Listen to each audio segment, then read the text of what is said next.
Hello friends, welcome back to my YouTube channel. ಇವತ್ತಿನ ವಿಡಿಯೋದಲ್ಲಿ KSET exam 2017 question ಪೇಪರನ್ನು detail ಆಗಿ ಡಿಸ್ಕಸ್ ಮಾಡೋಣ. ಕ್ವೆಶ್ಚನ್ ಆ್ಯಂಡ್ ಆನ್ಸರ್ನ. ಫಸ್ಟ್ ಕ್ವೆಶ್ಚನ್ ಅನ್ನು ನಾವು ನೋಡೋದಾದ್ರೆ, one of the problems faced while calculating national income in India ಅಂತ ಕೇಳಿದ್ದಾರೆ. ಇಲ್ಲಿ ಇಂಡಿಯಾದಲ್ಲಿ ನಾವು ನ್ಯಾಷನಲ್ ಇನ್ಕಮ್ ಅನ್ನ ಕ್ಯಾಲ್ಕುಲೇಟ್ ಮಾಡುವಾಗ ಫೇಸ್ ಮಾಡುವಂತ ಮೇಜರ್ ಪ್ರಾಬ್ಲಮ್ ಯಾವುದು ಅಂತ ಕೇಳಿದ್ದಾರೆ. ಇದಕ್ಕೆ ಆನ್ಸರ್ ನಾನ್ ಮಾನಿಟೈಸ್ಡ್ ಕನ್ಸಂಪ್ಷನ್ ಆಗಿರುತ್ತೆ. ಇಲ್ಲಿ ನಾವು ನಾನ್ ಮಾನಿಟೈಸ್ಡ್ ಕನ್ಸಂಪ್ಷನ್ ಮೀನಿಂಗ್ ಅನ್ನ ನೋಡೋದಾದ್ರೆ, ಗೂಡ್ಸ್ ಅಥವಾ ಸರ್ವಿಸ್ ಅನ್ನ ಯಾವುದೇ ಮನಿ ಪೇಮೆಂಟ್ ಮಾಡದೆ ಯೂಸ್ ಮಾಡೋದನ್ನ ನಾನ್ ಮಾನಿಟೈಸ್ಡ್ ಕನ್ಸಂಪ್ಷನ್ ಅಂತ ಕರಿತೀವಿ. Next question, which one among the following formulates fiscal policy in India? ಈ ಕೆಳಗೆ ಕೊಟ್ಟಿರ್ತಕ್ಕಂತಹ ಆಪ್ಷನ್ಸ್ ಅಲ್ಲಿ ಯಾವುದು ಹಣಕಾಸು ನೀತಿಯನ್ನ ರಚಿಸುತ್ತೆ ಅಂತ ಕೇಳಿದರೆ, ಇಲ್ಲಿ ಫಿಸ್ಕಲ್ ಪಾಲಿಸಿ ಅಂದ್ರೆ ಹಣಕಾಸು ನೀತಿ, ಫಾರ್ಮುಲೇಟ್ಸ್ ಅಂದ್ರೆ ರಚಿಸೋದು. ಓಕೆನಾ? The right answer is ministry of finance ಆಗಿರುತ್ತೆ. ಮಿನಿಸ್ಟ್ರಿ ಆಫ್ ಫೈನಾನ್ಸ್ ಏನ್ ಮಾಡುತ್ತೆ ಅಂದ್ರೆ ಇಂಡಿಯಾದಲ್ಲಿ ಫಿಸ್ಕಲ್ ಪಾಲಿಸಿಯನ್ನ ಫಾರ್ಮುಲೇಟ್ ಮಾಡೋದನ್ನ ನಾವು ನೋಡ್ಬೋದು. Next, match the following. Column A, column B ಕೊಟ್ಟಿದ್ದಾರೆ.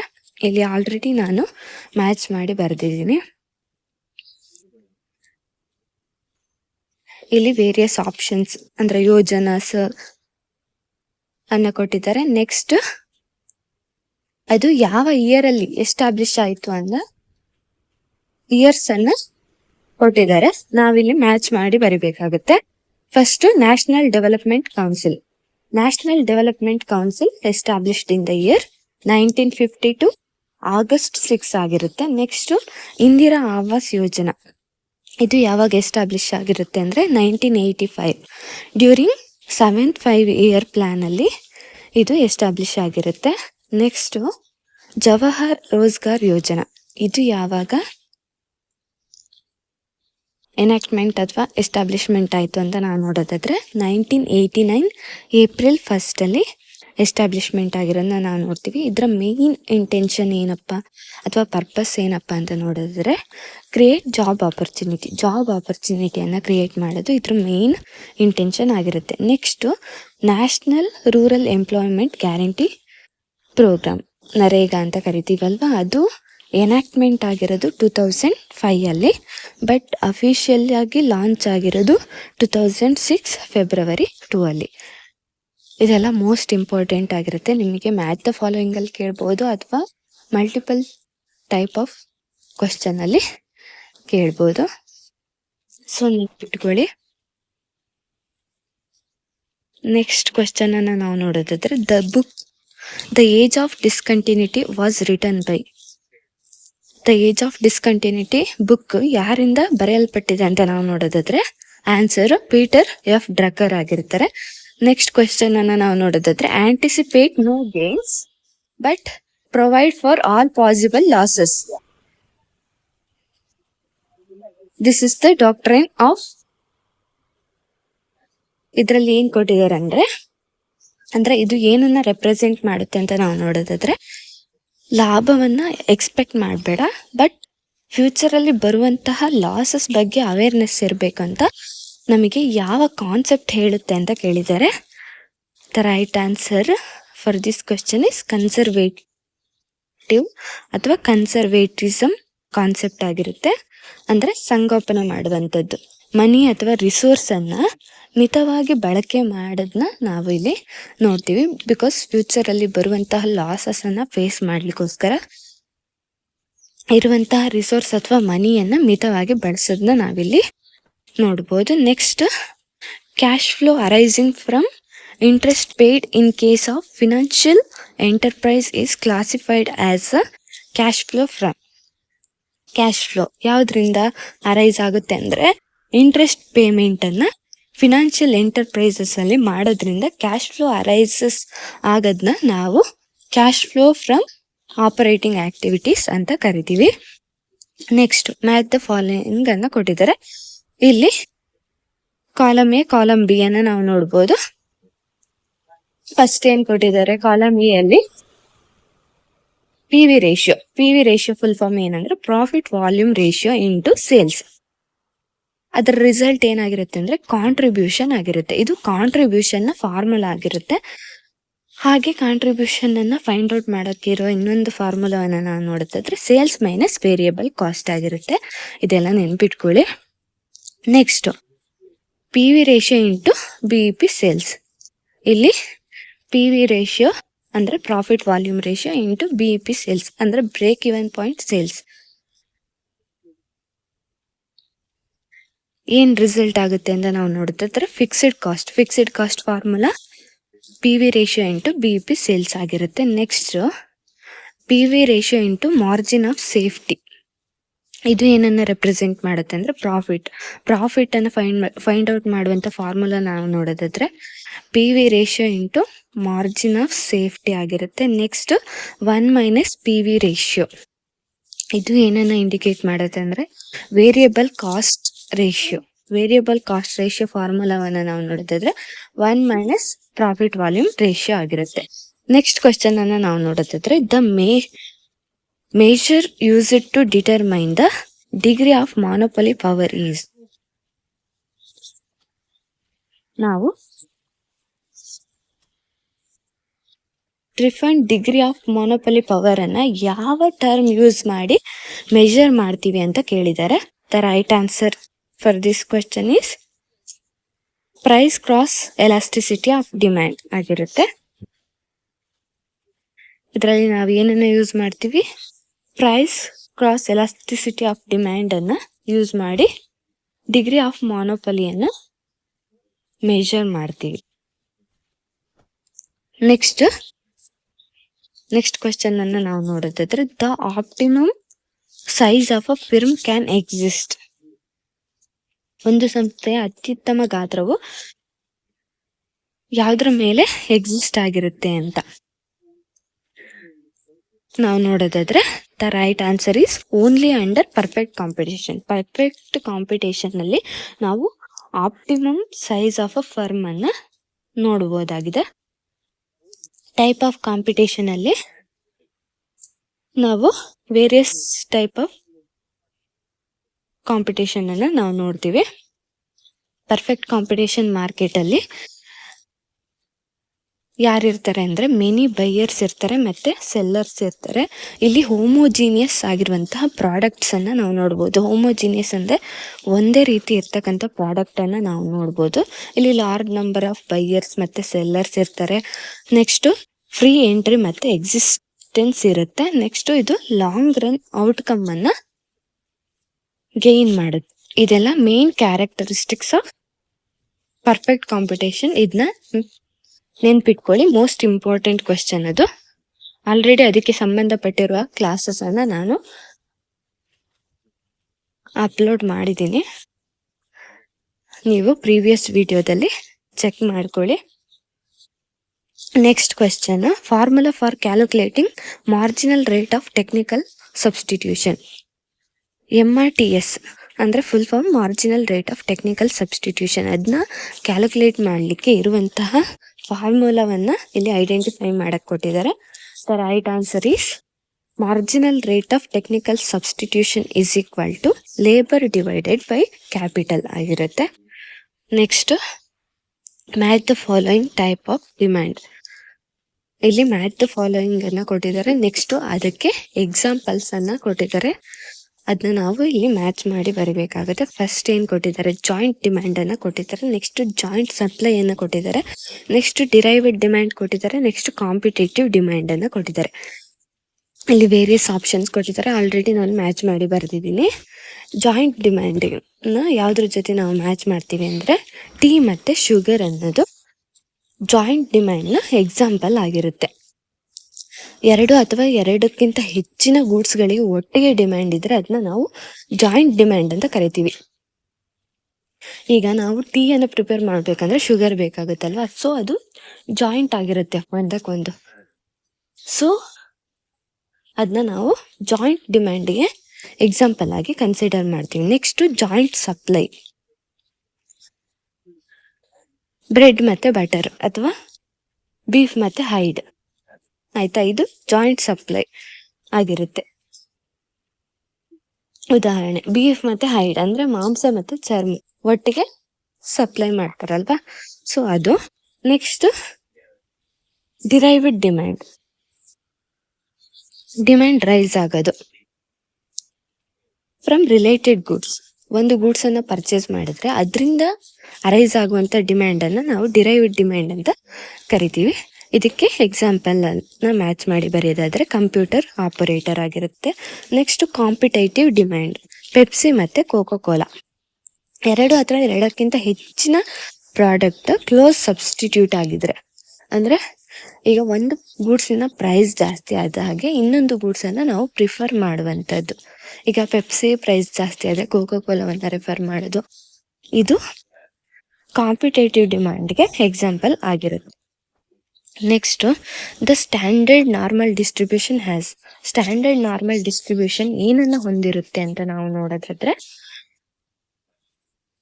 ಮೀನ್ ಈಸ್ ಈಕ್ವಲ್ ಟು 0 ಆಗಿರುತ್ತೆ ಸ್ಟ್ಯಾಂಡರ್ಡ್ ನಾರ್ಮಲ್ ಡಿಸ್ಟ್ರಿಬ್ಯೂಷನ್ ಅಲ್ಲಿ.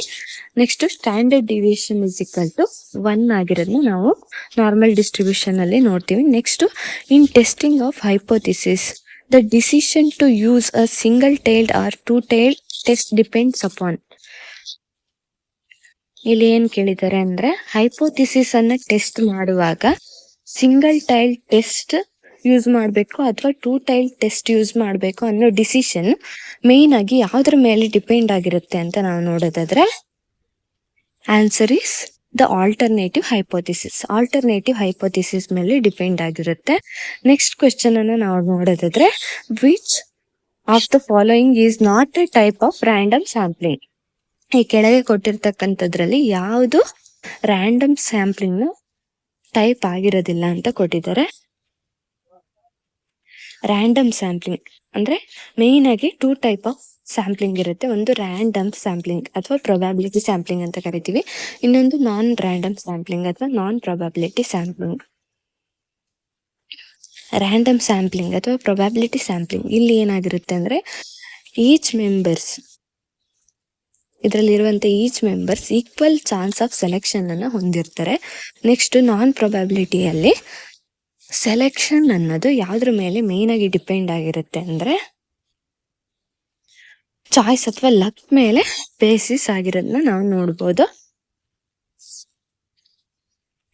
ನೆಕ್ಸ್ಟ್ ಇಲ್ಲಿ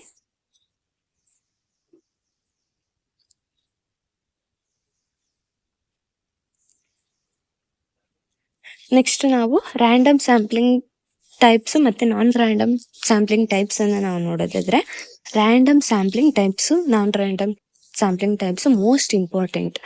ನಿಮಗೆ ಯಾವುದೇ ಕ್ವಶನ್ ಪೇಪರನ್ನು ನೀವು ತೆಗೆದು ನೋಡಿದ್ರು ಈ ಕ್ವಶನ್ ಇದ್ದೇ ಇರುತ್ತೆ. ಸೊ ಕ್ಲಿಯರ್ ಆಗಿ ನೆನ್ಪಿಟ್ಕೊಳ್ಳಿ. ಇದ್ರ ರಿಲೇಟೆಡ್ ಡೀಟೇಲ್ಡ್ ಕ್ಲಾಸನ್ನು ನಾನು ಪ್ರೀವಿಯಸ್ ವಿಡಿಯೋದಲ್ಲಿ ಅಪ್ಲೋಡ್ ಮಾಡಿದ್ದೀನಿ, ನೀಟಾಗಿ ನೋಡ್ಕೊಳ್ಳಿ.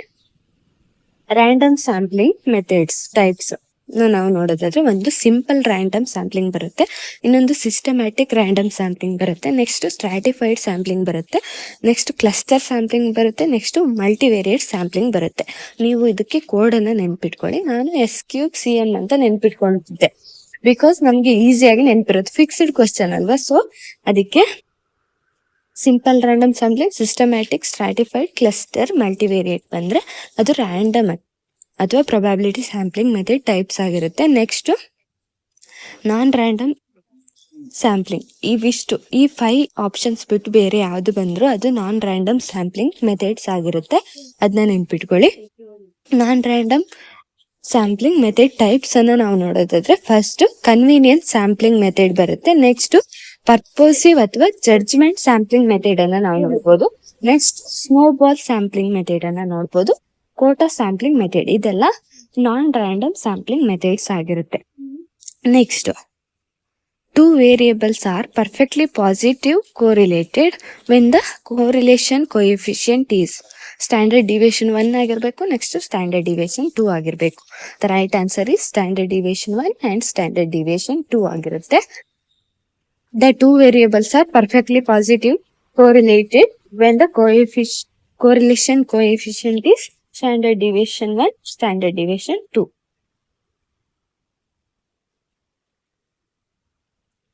ಇಲ್ಲಿ ಸ್ವಲ್ಪ ಪ್ರಿಂಟಿಂಗ್ ಎರರ್ ಇದೆ, ಸೊ ಅದನ್ನ ನೋಟ್ ಮಾಡ್ಕೊಳ್ಳಿ. 2 ವೇರಿಯೇಬಲ್ಸ್ ಪರ್ಫೆಕ್ಟ್ಲಿ ಪಾಸಿಟಿವ್ಲಿ ಕೋರಿಲೇಟೆಡ್ ಆಗಿರುತ್ತೆ. ಯಾವಾಗಂದ್ರೆ ಕೋವೇರಿಯನ್ಸ್ ಬಿಟ್ವೀನ್ ದೆಮ್ ಈಸ್ ಏನಾಗಿರುತ್ತೆ, ಸ್ಟ್ಯಾಂಡರ್ಡ್ ಡಿವಿಯೇಷನ್ 1 ಆಗಿರುತ್ತೆ. ನೆಕ್ಸ್ಟ್ ಸ್ಟ್ಯಾಂಡರ್ಡ್ ಡಿವಿಯೇಷನ್ 2 ಆಗಿರೋದನ್ನ ನಾವು ನೋಡ್ತೀವಿ. ನೆಕ್ಸ್ಟ್ ಕ್ವಶನ್ ಅನ್ನ ನಾವು ನೋಡೋದಾದ್ರೆ,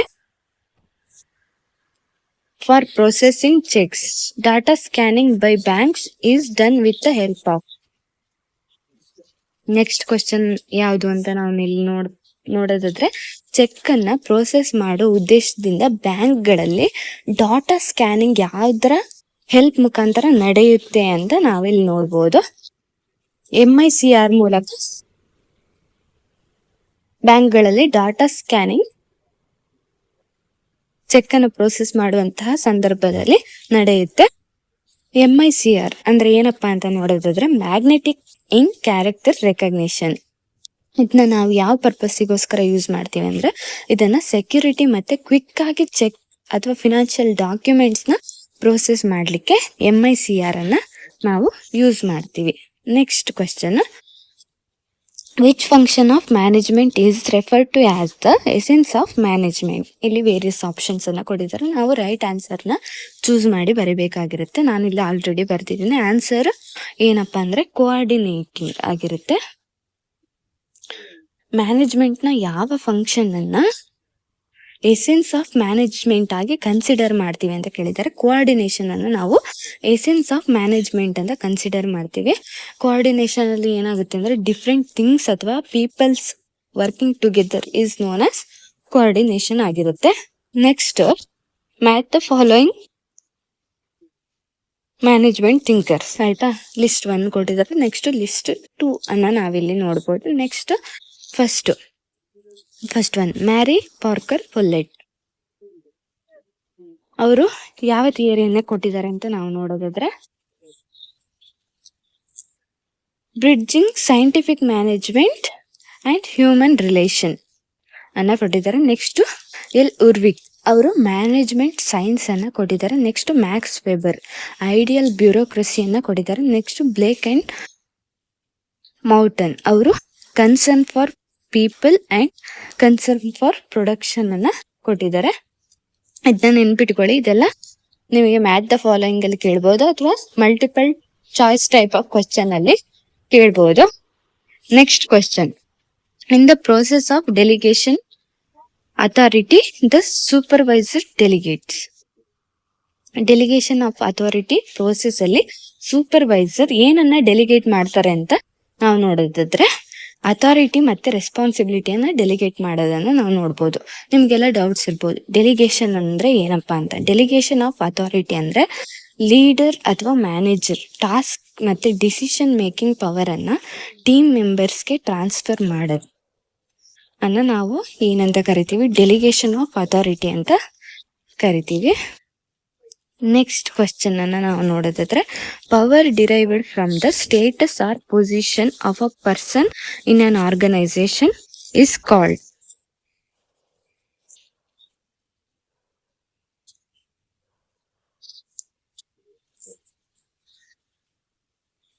ಒಂದು ಆರ್ಗನೈಸೇಷನ್ ಅಲ್ಲಿ ಒಬ್ಬ ವ್ಯಕ್ತಿಗೆ ಇರುವಂತಹ ಪೊಸಿಷನ್ ಅಥವಾ ಸ್ಟೇಟಸ್ ಇಂದ ಬರುವಂತಹ ಪವರ್ ಅನ್ನ ನಾವು ಏನಂತ ಕರಿತೀವಿ ಅಂತ ಕೇಳಿದ್ದಾರೆ. ಅದನ್ನ ನಾವು ಲೆಗಿಟಿಮೇಟ್ ಪವರ್ ಅಂತ ಕರಿತೀವಿ.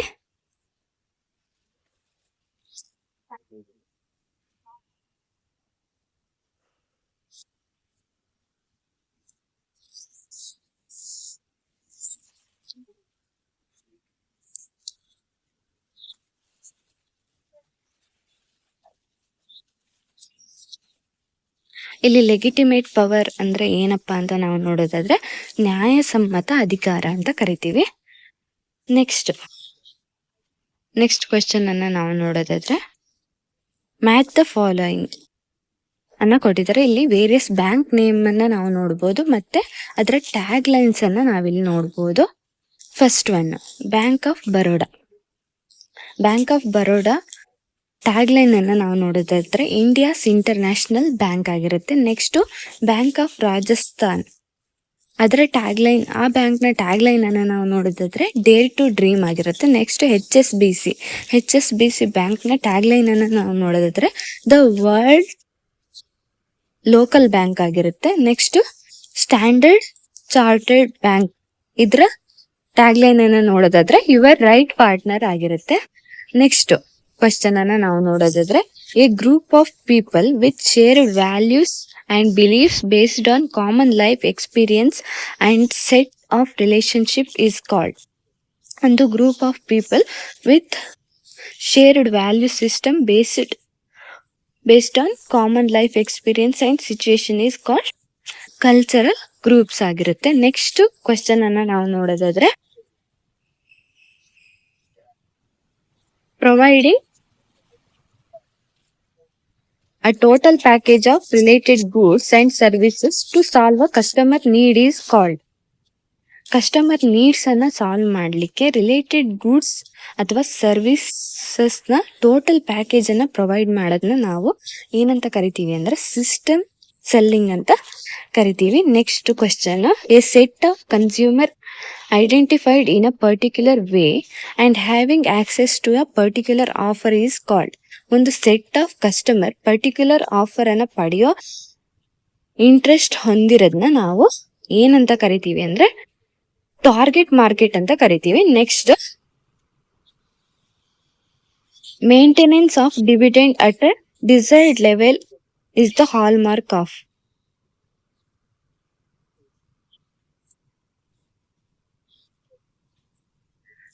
ಡಿವಿಡೆಂಡ್ ಈಕ್ವಲೈಸೇಷನ್ ರಿಸರ್ವ್ ಅನ್ನ ಮೇಂಟೈನ್ ಮಾಡೋದು ಯಾವುದರ ಹಾಲ್ ಮಾರ್ಕ್ ಆಗಿರುತ್ತೆ ಅಂತ ನಾವು ನೋಡೋದಾದ್ರೆ ಕಾನ್ಸ್ಟೆಂಟ್ ಡಿವಿಡೆಂಡ್ ಪೇ ಔಟ್ ಪಾಲಿಸಿಯ ಹಾಲ್ ಮಾರ್ಕ್ ಆಗಿರುತ್ತೆ.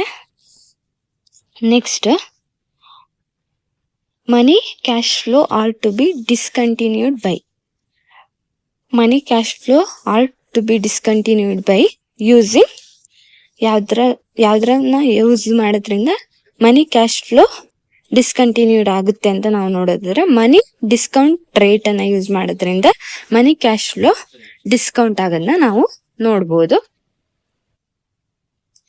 ನಾವಿಲ್ಲಿ ನೆಕ್ಸ್ಟ್ ಕ್ವಶನ್ ಅನ್ನ ನಾವು ನೋಡೋದಾದ್ರೆ when a process undergoes a change due to a re-engineering program and the concerned employee also changes, it is known as a change in.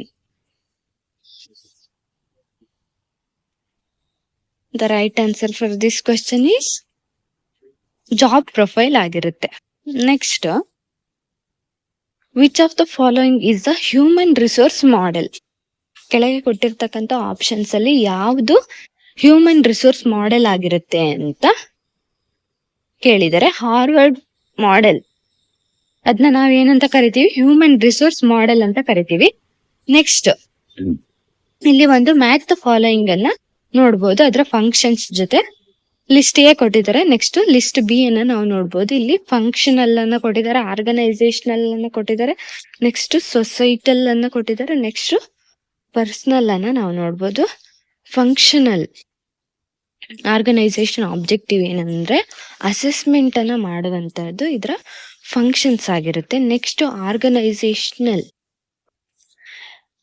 ಇದರ functions ಏನಪ್ಪಾ ಅಂದ್ರೆ employee relation ಅನ್ನ maintain ಮಾಡುವಂತದ್ದು ಇದರ ಫಂಕ್ಷನ್ಸ್ ಆಗಿರುತ್ತೆ. ನೆಕ್ಸ್ಟ್ ಸೋಷಿಯಲ್ ಅಥವಾ societal ಇದ್ರ function ಅನ್ನ ನಾವು ನೋಡಿದ್ರೆ ಯೂನಿಯನ್ ಮ್ಯಾನೇಜ್ಮೆಂಟ್ ರಿಲೇಷನ್ ಆಗಿರುತ್ತೆ. ನೆಕ್ಸ್ಟ್ ಪರ್ಸನಲ್ ಇದರ ಫಂಕ್ಷನ್ ಏನಪ್ಪಾ ಅಂದ್ರೆ ಕಾಂಪನ್ಸೇಷನ್ ಅನ್ನ ಕೊಡುವಂತದ್ದು ಇದರ ಫಂಕ್ಷನ್ ಆಗಿರುತ್ತೆ. Next question, excessive reliance on external recruitment by an organisation could lead to the problem of. ಅಂದ್ರೆ ಒಂದು ಆರ್ಗನೈಸೇಷನ್ ಅಲ್ಲಿ ಏನಾಗಿರುತ್ತೆ ಅಂದ್ರೆ ಇಂಟರ್ನಲ್ ರಿಕ್ರೂಟ್ಮೆಂಟ್ ಅಂದ್ರೆ ಕಂಪನಿಯಲ್ಲಿ ಇರುವಂತವ್ರನ್ನೇ ಮತ್ತೆ ರಿಕ್ರೂಟ್ ಮಾಡುವಂತದ್ದು. ಇಂಟರ್ನಲ್ ರಿಕ್ರೂಟ್ಮೆಂಟ್ ಮಾಡುವಂತದ್ದು ಯಾವ ಪ್ರಾಬ್ಲಮ್ಗೆ ದಾರಿಯನ್ನು ಮಾಡಿಕೊಡುತ್ತೆ ಅಂತ ನಾವು ನೋಡೋದಾದ್ರೆ ಅದು ರೆಡ್ಯೂಸ್ಡ್ ಜಾಬ್ ಪರ್ಫಾರ್ಮೆನ್ಸ್ಗೆ ದಾರಿಯನ್ನ ಮಾಡಿಕೊಡುತ್ತೆ. ನೆಕ್ಸ್ಟ್ ನೆಕ್ಸ್ಟ್ ಕ್ವಶನ್ ಅನ್ನು ನಾವು ನೋಡಿದರೆ bank of Cochin was merged with. Bank of Cochin ಯಾವ ಬ್ಯಾಂಕ್ ಜೊತೆ ಮರ್ಜ್ ಆಗಿದೆ ಅಂತ ನಾವು ನೋಡೋದಾದ್ರೆ ಸ್ಟೇಟ್ ಬ್ಯಾಂಕ್ ಆಫ್ ಇಂಡಿಯಾ, ಅಥವಾ ಇದನ್ನ ನಾವು ಏನಂತ ಕರಿತೀವಿ, ಸ್ಟೇಟ್ ಬ್ಯಾಂಕ್ ಆಫ್ ತ್ರಾವನ್ಕೋರ್ ಅಂತ ಕರಿತೀವಿ. ಅದರ ಜೊತೆ ಮರ್ಜ್ ಆಗಿರೋದನ್ನ ನಾವು ನೋಡ್ಬೋದು. Bank of Cochin was merged with State Bank of Travancore ಆಗಿರುತ್ತೆ. Next minimum and maximum period of a certificate of deposit, CD. ನಾವು ಬ್ಯಾಂಕ್ ಅಲ್ಲಿ ಏನ್ ಸಿಡಿ ಅಂತ ಕರಿತೀವೋ ಅದ್ರ ಫುಲ್ ಫಾರ್ಮ್ ಏನಾಗಿರುತ್ತೆ, ಸರ್ಟಿಫಿಕೇಟ್ ಆಫ್ ಡೆಪಾಸಿಟ್ ಆಗಿರುತ್ತೆ. ಅದರ ಮಿನಿಮಮ್ ಮತ್ತೆ ಮ್ಯಾಕ್ಸಿಮಮ್ ಪೀರಿಯಡ್, ಡೆಪಾಸಿಟ್ ಪೀರಿಯಡ್ ಅನ್ನ ನಾವು ನೋಡೋದಾದ್ರೆ ಮಿನಿಮಮ್ ಏನಾಗಿರುತ್ತೆ ಅಂದ್ರೆ 7 days ಆಗಿರುತ್ತೆ. ನೆಕ್ಸ್ಟ್ ಮ್ಯಾಕ್ಸಿಮಮ್ ಪೀರಿಯಡ್ ಅನ್ನ ನಾವು ನೋಡೋದಾದ್ರೆ 1 year ಆಗಿರುತ್ತೆ. ನೆಕ್ಸ್ಟ್ ಇಲ್ಲಿ ಮ್ಯಾಚ್ ಫಾಲೋಯಿಂಗ್ ಅನ್ನ ಕೊಟ್ಟಿದ್ದಾರೆ, ವೇರಿಯಸ್ ಬ್ಯಾಂಕ್ಸ್ ಅನ್ನ ಕೊಟ್ಟಿದ್ದಾರೆ. ನೆಕ್ಸ್ಟ್ ಬ್ಯಾಂಕ್ಗೆ ಸಂಬಂಧಪಟ್ಟಿರುವಂತ ಸ್ಲೋಗನ್ಸ್ ಅನ್ನ ಕೊಟ್ಟಿದ್ದಾರೆ. ನಾವಿಲ್ಲಿ ಮ್ಯಾಚ್ ಮಾಡಿ ಬರಿಬೇಕಾಗತ್ತೆ. ಫಸ್ಟ್ ಯಾವ್ದು ಕೊಟ್ಟಿದ್ದಾರೆ ಅಂತ ನಾವು ನೋಡೋದಾದ್ರೆ ಸ್ಟೇಟ್ ಬ್ಯಾಂಕ್ ಆಫ್ ಇಂಡಿಯಾವನ್ನ ಕೊಟ್ಟಿದ್ದಾರೆ. ಸ್ಟೇಟ್ ಬ್ಯಾಂಕ್ ಆಫ್ ಇಂಡಿಯಾ ಅಥವಾ SBI ಅಂತ ನಾವೇನ್ ಹೇಳ್ತೀವಿ ಅದಕ್ಕೆ ಸಂಬಂಧಪಟ್ಟಿರುವಂತ ಡೀಟೇಲ್ಸ್ ಅನ್ನ ನಾನು ಪ್ರೀವಿಯಸ್ ವಿಡಿಯೋದಲ್ಲಿ ಅಪ್ಲೋಡ್ ಮಾಡಿದ್ದೀನಿ, ಹೋಗಿ ನೋಡಿ. ಏನಕ್ಕೆಂದ್ರೆ ನಿಮ್ಗೆ ಅದ್ರ ಒಳಗೊಳಗೆ ಕ್ವಶನ್ಸ್ ಬರ್ತಾ ಹೋಗುತ್ತೆ. ಸೊ ನೀವು ಯಾವುದೇ ಒಂದು ಕಾನ್ಸೆಪ್ಟ್ ಅನ್ನ ಕಲಿಯೋದಾದ್ರೂ ಸಹ ಅದರ ಒಳಗಿನ ಫುಲ್ ಡೀಟೇಲ್ ವಿಷಯ ಏನಾಗಿರುತ್ತೆ ಅದನ್ನ ನಾವು ತಿಳ್ಕೊಂಡಿರ್ಬೇಕಾಗತ್ತೆ. ಈ ಇಯರ್ ಕ್ವಶನ್ ಪೇಪರ್ ಅಲ್ಲಿ ಈ ಕ್ವಶನ್ ಅನ್ನ ಕೇಳಿದಾನೆ ಅಂದ್ರೆ ನೆಕ್ಸ್ಟ್ ಸ್ವಲ್ಪ ಡಿಫ್ರೆಂಟ್ ಆಗಿರುತ್ತೆ. ಸೊ ನೀವು ಡೀಟೇಲ್ ಆಗಿ ತಿಳ್ಕೊಂಡಿದ್ರೆ ನಿಮ್ಗೆ ಯೂಸ್ಫುಲ್ ಆಗುತ್ತೆ ಅಂತ ನಾನು ಹೇಳ್ತಾ ಇದ್ದೀನಿ. State Bank of India slogan ಏನಪ್ಪಾ ಅಂದ್ರೆ ಪ್ಯೂರ್ ಬ್ಯಾಂಕಿಂಗ್ ನಥಿಂಗ್ ಎಲ್ಸ್ ಅನ್ನೋದು SBI ಅಥವಾ ಸ್ಟೇಟ್ ಬ್ಯಾಂಕ್ ಆಫ್ ಇಂಡಿಯಾದ ಸ್ಲೋಗನ್ ಆಗಿರುತ್ತೆ. ನೆಕ್ಸ್ಟ್ ಸಿಟಿ ಬ್ಯಾಂಕ್ ಸ್ಲೋಗನ್ ಅನ್ನ ನಾವು ನೋಡೋದಾದ್ರೆ let's get it done. Let's get it done ಅನ್ನೋದು ಸಿಟಿ ಬ್ಯಾಂಕ್ ನ ಸ್ಲೋಗನ್ ಆಗಿರುತ್ತೆ. ನೆಕ್ಸ್ಟ್ ಅಲಹಾಬಾದ್ ಬ್ಯಾಂಕ್ ಸ್ಲೋಗನ್ ಅನ್ನ ನಾವು ನೋಡೋದಾದ್ರೆ ಇಲ್ಲಿ ಅಲಹಾಬಾದ್ ಬ್ಯಾಂಕ್ ಯಾವ ಸ್ಲೋಗನ್ ಅನ್ನು ಹೊಂದಿರುತ್ತೆ ಅಂದ್ರೆ ರಿಲೇಶನ್ಶಿಪ್ ಬಿಯಾಂಡ್ ಬ್ಯಾಂಕಿಂಗ್. ಇಲ್ಲಿ ಮ್ಯಾಚ್ ಮಾಡಿ ಬರ್ಕೊಳ್ಳಿ. Allahabad bank slogan relationship beyond banking ಆಗಿರುತ್ತೆ. ನೆಕ್ಸ್ಟ್ ಬ್ಯಾಂಕ್ ಆಫ್ ಇಂಡಿಯಾದ ಸ್ಲೋಗನ್ ಅನ್ನ ನಾವು ನೋಡೋದಾದ್ರೆ ಈ ಟ್ರೆಡಿಷನ್ ಆಫ್ ಟ್ರಸ್ಟ್ ಅನ್ನೋದು ಬ್ಯಾಂಕ್ ಆಫ್ ಇಂಡಿಯಾದ ಸ್ಲೋಗನ್ ಆಗಿರುತ್ತೆ. ಇಲ್ಲಿ ಫಸ್ಟ್ 2 ಆಪ್ಷನ್ ಅನ್ನ ನಾನು ಮ್ಯಾಚ್ ಮಾಡಿ ಬರ್ದಿದ್ದೀನಿ. ಮಿಕ್ಕಿದ 2 ಆಪ್ಷನ್ಸ್ ಅನ್ನ ನೀವು ಮ್ಯಾಚ್ ಮಾಡಿ ಬರ್ಕೊಳ್ಳಿ. Next the earlier name of Axis Bank Limited was. Axis Bank ನ ಮೊದಲ ನೇಮ್ ಏನಾಗಿತ್ತು ಅಂತ ನಾವು ನೋಡೋದಾದ್ರೆ UTI Bank Limited Unit Trust of India ಅನ್ನೋದು ಆಕ್ಸಿಸ್ ಬ್ಯಾಂಕ್ ನ ಅರ್ಲಿಯರ್ ನೇಮ್ ಆಗಿತ್ತು. ನೆಕ್ಸ್ಟ್ ಕ್ವಶನ್ ಅನ್ನ ನಾವು ನೋಡೋದಾದ್ರೆ the phenomenon whereby a currency crisis in one country causes a currency crisis in another country is known as. ಒಂದು ಕಂಟ್ರಿಯಲ್ಲಿ ಉಂಟಾಗುವಂತಹ currency crisis ಇನ್ನೊಂದು ಕಂಟ್ರಿಯಲ್ಲಿ currency crisis ಅನ್ನ ಉಂಟು ಮಾಡೋದನ್ನ ನಾವು ಏನಂತ ಕರಿತೀವಿ ಅಂತ ನೋಡೋದಿದ್ರೆ ಕಂಟ್ಯಾಜಿಯನ್ ಅಂತ ಕರಿತೀವಿ, ಅಥವಾ ಸೋಂಕು ರೋಗ. ಕನ್ನಡದಲ್ಲಿ ಇದನ್ನೇನಂತ ಕರಿತೀವಿ, ಸೋಂಕು ರೋಗ ಅಂತ ಕರಿತೀವಿ. Next match the multinational enterprises with its country. ಇಲ್ಲಿ ಮಲ್ಟಿನ್ಯಾಷನಲ್ ಎಂಟರ್ಪ್ರೈಸಸ್ ಅನ್ನ ಕೊಟ್ಟಿದ್ದಾರೆ. ವೇರಿಯಸ್ ಕಂಟ್ರೀಸ್ ಆಪ್ಷನ್ಸ್ ಅನ್ನ ನಾವು ನೋಡಬಹುದು. ಇಲ್ಲಿ ಲಿಸ್ಟ್ 1 ಜೊತೆ ಲಿಸ್ಟ್ 2 ಅನ್ನ ಮ್ಯಾಚ್ ಮಾಡಿ ಬರಿಬೇಕಾಗುತ್ತೆ. ಫಸ್ಟ್ ಹೈಸರ್, ಇದನ್ನ ನಾವು ಯಾವ್ದ್ರ ಜೊತೆ, ಯಾವ ಕಂಟ್ರಿ ಜೊತೆ ಮ್ಯಾಚ್ ಮಾಡಿ ಬರಿತೀವಿ ಅಂದ್ರೆ USA, United States of America, ಅದ್ರ ಜೊತೆ ಮ್ಯಾಚ್ ಮಾಡಿ ಬರಿಬೇಕಾಗುತ್ತೆ. ನೆಕ್ಸ್ಟ್ ವೋಲ್ಕ್ಸ್ ವ್ಯಾಗನ್, ಇದು ಯಾವ ಕಂಟ್ರಿನ ರೆಪ್ರೆಸೆಂಟ್ ಮಾಡುತ್ತೆ ಅಂದ್ರೆ ಜರ್ಮನಿಯನ್ನ ರೆಪ್ರೆಸೆಂಟ್ ಮಾಡುತ್ತೆ. ನೆಕ್ಸ್ಟ್ ಸ್ಯಾಮ್ಸಂಗ್, ಇದು ಕೊರಿಯಾವನ್ನ ರೆಪ್ರೆಸೆಂಟ್ ಮಾಡುತ್ತೆ. ನೆಕ್ಸ್ಟ್ ನೋಕಿಯಾ ಅಂತ ಬಂದ್ರೆ ಫಿನ್ಲ್ಯಾಂಡ್. ಇದು ಕೂಡ ಮೋಸ್ಟ್ ಇಂಪಾರ್ಟೆಂಟ್ ಆಗಿರುತ್ತೆ. Most of the question paper ಅಲ್ಲಿ ಇದೇ ಕ್ವೆಶ್ಚನ್ ರಿಪೀಟ್ ಆಗಿದೆ, ಸೊ ಕೇರ್ಫುಲ್ ಆಗಿ ನೋಡ್ಕೊಳ್ಳಿ. Next GATT covered intellectual property issues in the following round. ಇಲ್ಲಿ ವೇರಿಯಸ್ ರೌಂಡ್ ಆಪ್ಷನ್ಸ್ ಅನ್ನ ಕೊಟ್ಟಿರ್ತಾರೆ. GATT full form general agreement on trades and tariffs ಆಗಿರುತ್ತೆ. ಇದು ಇಂಟೆಲೆಕ್ಚುಯಲ್ ಪ್ರಾಪರ್ಟಿಯನ್ನ ಯಾವ ರೌಂಡ್ ಅಲ್ಲಿ ಕವರ್ ಮಾಡಿರುತ್ತೆ ಅಂತ ಕೇಳಿದ್ದಾರೆ. The right answer is Uruguay round. ಇದು ಯಾವಾಗ ನಡೆಯುತ್ತೆ ಅಂದ್ರೆ 1993 ಎಲ್ಲಿ ನಡೆಯುತ್ತೆ. ಇದನ್ನ ಕೇರ್ಫುಲ್ ಆಗಿ ನೆನ್ಪಿಟ್ಕೊಳ್ಳಿ. ಐ ಹೋಪ್ ನಿಮ್ಗೆ ಈ ವಿಡಿಯೋ ಯೂಸ್ಫುಲ್ ಆಗಿದೆ ಅಂತ ಅನ್ಕೊಳ್ತೀನಿ. ನಿಮ್ಗೆ ಇದಕ್ಕೆ ಸಂಬಂಧಪಟ್ಟಿರೋ ಹಾಗೆ ಏನೇ ಡೌಟ್ಸ್ ಇದ್ರು ಕಾಮೆಂಟ್ ಸೆಕ್ಷನ್ ಅಲ್ಲಿ ತಿಳಿಸಿ. ನಿಮ್ಗೆ ವಿಡಿಯೋ ಲೈಕ್ ಆಗಿದ್ರೆ ಲೈಕ್ ಮಾಡಿ, ಶೇರ್ ಮಾಡಿ ಅಂಡ್ ಸಬ್ಸ್ಕ್ರೈಬ್ ಮಾಡಿ. Thank you.